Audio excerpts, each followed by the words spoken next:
कुत्र्याने चावले? घाबरू नका.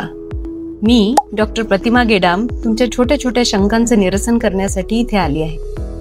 कुत्रा चावल्यानंतर रेबीज हा जीवघेणा आजार होतो आणि त्याबद्दल समाजामध्ये खूप सारे गैरसमज पसरलेले आहेत. जसे की कुठल्या तरी विहिरीचं पाणी पिल्याने रेबीज होत नाही, किंवा त्या जखमेला हाळकुंडाने जाळल्यावर रेबीज होत नाही. तर हे सगळं खोटं आहे. रेबीज पासून वाचायचे असेल तर आपल्या जवळच्या सरकारी किंवा प्रायव्हेट दवाखान्यात जा आणि 4 इंजेक्शनचा कोर्स अवश्य करा. सर्वप्रथम तर कुत्रा जिथे चावला आहे ती जखम व्यवस्थित पाण्याने आणि साबणाने धुवून काढा. तिच्यावर डेटॉल किंवा सॅव्लॉन लावा. त्यानंतर शक्यतोवर त्या जखमेला कपड्यांनी बांधू नका, पण जर खूप रक्त येत असेल तर थोड्या वेळासाठी बांधलं तरी चालेल. कोर्स चालू असताना दारू पिऊ नका. रेबीज हा जीवघेणा आजार आहे आणि वॅक्सिनेशन शिवाय कुठल्याही गैरसमजांवर विश्वास ठेवू नका. डॉक्टरांनी दिलेला तो पेपर जपून ठेवा.